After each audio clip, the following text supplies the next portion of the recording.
Oke bre, jadi kali ini gue akan menceritakan sebuah film karya Christian Folkman berjudul The Room yang rilis di tahun 2019.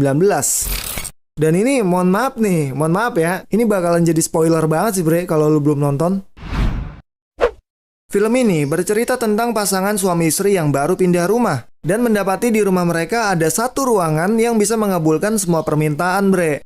Ya pokoknya mah semua permintaan bisa dikabulin deh sama ruangan itu. Gimana? Penasaran gak sama ceritanya?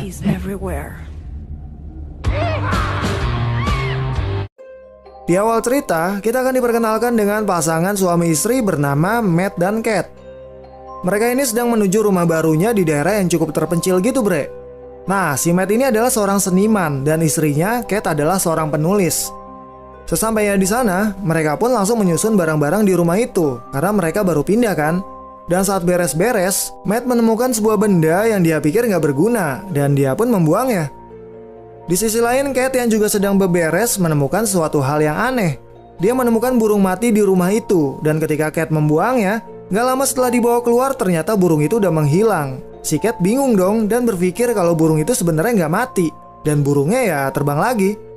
Sementara itu, Matt yang berada di dalam rumah melihat ada robekan di wallpaper dindingnya. Dan ketika dia mengeceknya, ternyata itu adalah sebuah pintu yang terkunci. Lalu Matt pun melihat bentuk kunci dari lubangnya. Dan seketika Matt teringat akan sebuah benda yang dia temukan sebelumnya. Kemudian Matt pun langsung mencari benda yang telah dia buang tadi. Lalu dia pun membuka ruangan itu dengan kunci yang dia ambil. Nah, di sini Matt mengajak Kat untuk melihat isi dari ruangan tersebut. Namun ketika Kat masuk ke dalam ruangan itu, tiba-tiba lampunya berkelap-kelip. Matt yang merasa ada masalah dengan listrik di rumahnya lalu segera memanggil teknisi untuk memperbaikinya. Keesokan harinya, ketika teknisi ini datang, Matt lalu mengajaknya ke basement untuk memeriksa kondisi listrik di rumah mereka. Dan alangkah terkejutnya ketika mereka menemukan sebuah mesin dengan kabel-kabel yang sangat rumit. Teknisinya pun bilang kalau dia baru pertama kali melihat hal semacam ini. Nah, karena teknisi ini nggak sanggup untuk memperbaiki listrik di rumah itu, dia pun langsung pamit aja ke Matt dan bergegas untuk pulang. Namun ketika teknisi ini mau balik, dia memberitahu tentang kejadian yang pernah terjadi di rumah itu. Pemilik rumah sebelumnya dulu mati terbunuh bre, dan teknisinya juga nggak percaya kalau rumah ini bakalan kejual. Matt yang mendengar hal itu pun jadi penasaran. Dia lalu mencari informasi lebih dalam tentang pembunuhan yang pernah terjadi di rumahnya. Setelah dia mencari di internet, Matt menemukan korban pembunuhan itu adalah suami istri yang dibunuh sama anaknya sendiri bernama John Doe. Dan karena dianggap memiliki gangguan mental, si John Doe ini ditangkap, kemudian dimasukkan ke rumah sakit jiwa bre. Pada malam harinya, setelah Matt mengetahui apa yang pernah terjadi di rumah ini, nggak tahu kenapa tiba-tiba dia menggambar sketsa wajah dari pembunuh itu. Kemudian Matt pun mencoba untuk menenangkan pikirannya sambil kobam dan pergi ke ruangan yang sebelumnya dia temukan. Nah, ketika minumannya habis, Matt yang lagi kentang itu lalu bicara sendiri dan minta satu botol lagi. Dan tiba-tiba lampunya mati. Nah, ketika lampu menyala lagi, Matt yang lagi kobam ini kaget karena apa yang dia minta benar-benar terwujud bre. Dan dari sinilah kehidupan Matt sama Kat bakalan berubah 180 derajat. Kemudian, keesokan harinya Kat mendatangi suaminya yang berada di ruangan itu. Dia pun terkejut karena di ruangannya terdapat lukisan-lukisan langka yang sebelumnya nggak ada di rumah itu. Matt lalu memberitahu istrinya, ternyata semua barang-barang itu adalah permintaan Matt yang diucapkan di ruangan ini bre. Kat yang mendengar itu awalnya nggak percaya dan menganggap suaminya ini ya lagi kobam aja. Kemudian Matt menyuruh istrinya untuk meminta satu keinginannya. Nah, Kat yang masih percaya nggak percaya akhirnya meminta uang sejumlah $1.000. Dan gak lama kemudian lampunya pun tiba-tiba berkedip lagi yang membuat keinginan Kat itu terkabul. Tapi Kat masih ragu dan mengira itu adalah uang palsu. Nah, karena penasaran, Kat kemudian meminta uang lagi dengan jumlah yang sangat banyak. Dan lagi-lagi lampu berkedip. Permintaan Kat pun terwujud. Uang dengan jumlah $1 juta yang dia pinta ada di ruangan itu. Karena sangat bingung, si Kat jadi takut dengan ruangan yang ada di rumahnya itu. Matt lalu bilang kalau menurutnya mereka harus menikmatinya.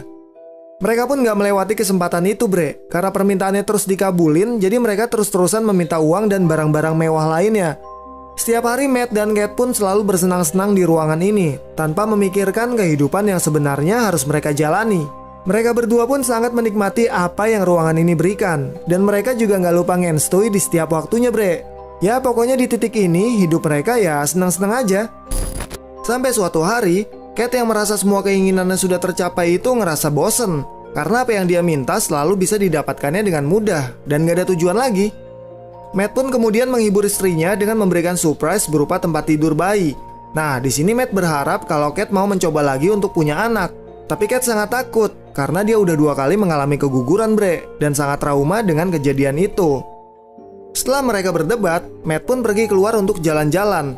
Namun ketika dia balik lagi ke rumah, Matt terkejut, bre, karena Kate sedang bersama bayi laki-laki di kasurnya. Dan ternyata dia memilih jalan pintas untuk memiliki seorang anak. Dan Kate meminta bayi dari ruangan itu. Matt yang marah pun lalu mengatakan kalau Kate ini udah gak waras dan apa yang dilakukannya itu salah.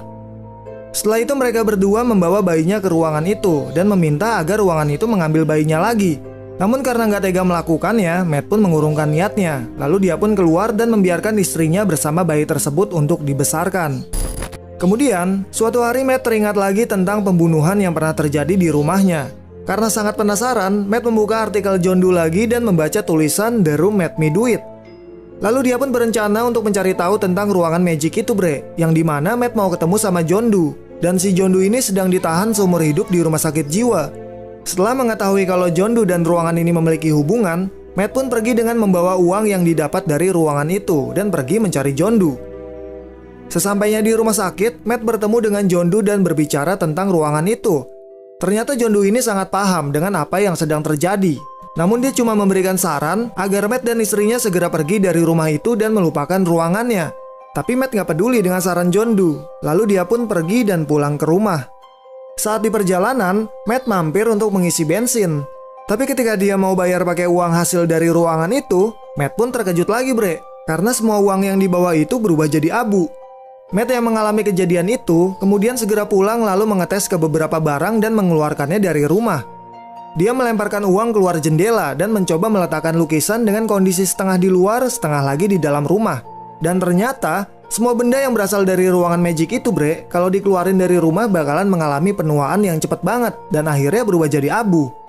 Ketika Matt sudah menyadari hal itu, dia memperingatkan istrinya untuk jangan membawa bayi itu keluar rumah. Namun Kate gak ngedengerin suaminya, bre, dan tetap ngebawa bayi itu keluar. Nah, setelah Kate dan bayi itu berada di luar rumah, tiba-tiba aja bayi itu membesar dan mengalami penambahan usia yang begitu cepat, bre. Di sini Kate panik dan mencoba memanggil Matt. Nah, sebelum anak ini tumbuh semakin besar lagi, Matt pun segera membawanya masuk ke dalam rumah. Dan sekarang bayinya udah jadi anak kecil, bre. Mereka pun merawat anak itu dan diberi nama Sen. Kate sebagai seorang ibu terus berusaha mengajari anaknya dan menjaga agar anaknya ini gak keluar rumah. Namun di sini Matt gak peduli karena dari awal dia emang gak pengen anak itu ada. Sampai waktunya Sen ini mulai bosen karena berada di dalam rumah terus. Dan setiap kali Sen mau keluar rumah, Kate ini selalu melarangnya dengan alasan di luar itu banyak bakteri. Dan karena keseringan dilarang, Sen pernah beberapa kali ketahuan pas dia mau keluar rumah. Sen yang setiap hari berada di rumah itu akhirnya jadi tahu tentang ruangan magic ini, bre. Sampai suatu saat, dia pergi ke ruangan itu dan masuk ke dalam secara diam-diam. Dia pun juga tahu kalau ruangan itu bisa mengabulkan semua permintaan. Dan dia menciptakan sebuah imajinasi, di mana di dalam ruangan itu menjadi tempat seperti layaknya di dunia nyata. Matt yang tahu hal itu segera membangunkan Kate dan membuka ruangannya. Dan tiba-tiba mereka terkejut ketika melihat Sen yang berada di dalam dengan dunia hayalannya. Matt yang marah pun langsung mengeluarkan Sen dari ruangan itu karena dia takut. Sen ini anak pintar, dia bisa aja meminta semua hal yang dia mau. Kemudian, ketika mereka lagi berdebat, telepon pun berbunyi yang ternyata itu dari John Doe. John Doe mengatakan tentang semua hal yang ingin diketahui Matt. Jadi sebenarnya John Doe ini adalah hasil dari ruangan magic itu juga, bre. Dia menjelaskan kalau ayahnya inilah yang memintanya. Kemudian Matt bertanya bagaimana caranya untuk menghentikan proses penuaannya.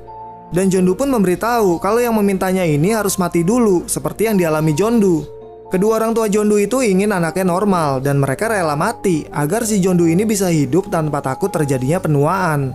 Jadi ibunya ini yang ngebunuh ayahnya dan ibunya maksa John Doe buat ngebunuh dia, bre. Dan kejadian itulah yang ngebuat John Doe sampai saat ini di penjara karena dia dianggap telah membunuh orang tuanya sendiri. Di sini John Doe nanya balik, Matt mau nyelamatin istrinya atau justru malah mau nyelamatin anaknya? Nah, Kate yang mendengar obrolan mereka di telepon sedih dan bingung. Dia pun pergi dari rumah dan berniat bunuh diri demi Sen. Tapi tiba-tiba Kate jadi ragu. Dia pun gak jadi bunuh diri dan balik lagi ke rumah. Setelah itu, ketika Kate udah balik ke rumah, dia langsung menemui Matt yang sedang tidur bersama Sen. Matt yang terbangun kemudian menemui istrinya di dapur.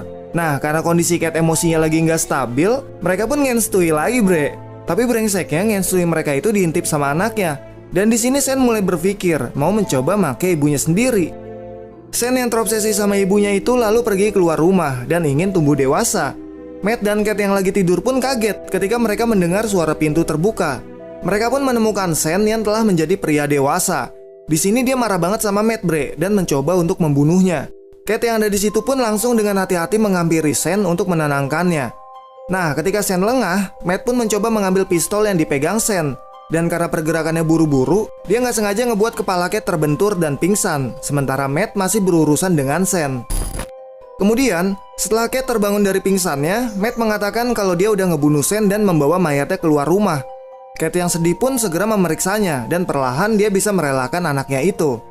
Setelah itu, ketika mereka sedang makan, tingkah laku Matt ini agak sedikit beda, yang ngebuat Cat jadi curiga. Nah, waktu Matt ngajakin Ngenstui, Cat ini sadar kalau dia adalah Sen yang menyamar menjadi Matt. Ternyata mereka ini lagi di dalam ruangan magic itu bre, yang dibuat sama persis seperti di dunia nyata. Dan semua ini adalah hasil manipulasi yang dibuat oleh imajinasi Sen. Cat yang mencoba lari dari sana pun akhirnya dipaksa Sen buat Ngenstui sama dia bre. Sementara Matt yang asli baru terbangun dari pingsannya dan menyadari kalau istrinya ini dibawa sama Sen ke ruangan itu. Nah, karena ruangannya dikunci sama Sen, Matt masuk dengan cara menghancurkan dindingnya dan dia langsung menuju rumahnya yang dibuat sama persis kayak di dunia nyata. Namun ketika Matt bertemu dengan Cat, Sen yang ada di situ juga ikut menemuinya dan ngebuat Cat ini bingung karena di sana ada dua Matt. Mereka berdua pun sama-sama meyakinkan Cat kalau dia adalah Matt yang asli. Dan akhirnya Cat ini tahu mana Matt yang palsu, lalu langsung mendorong Sen sampai terjatuh. Dan di situ wujud Sen pun balik lagi ke aslinya bre. Nah, saat Cat dan Matt mau keluar dari rumah tersebut, ternyata Sen ini ngebuat ruangan itu jadi rumah labirin sehingga mereka berdua nggak bisa kabur. Nah, di sini mau nggak mau Matt harus beradu imajinasi dengan Sen.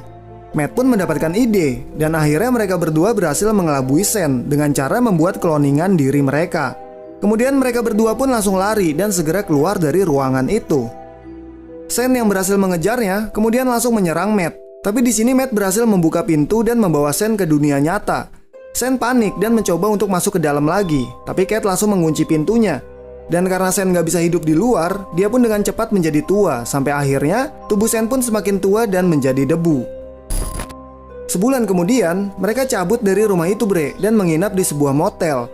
Nah, ketika Matt pulang dari membeli kopi, di dalam kamar terlihat Cat yang sedang kebingungan karena melihat hasil tes pack yang positif. Dan gak lama dari situ, lampu yang ada di dalam kamar pun berkedip lagi, dan film pun tamat.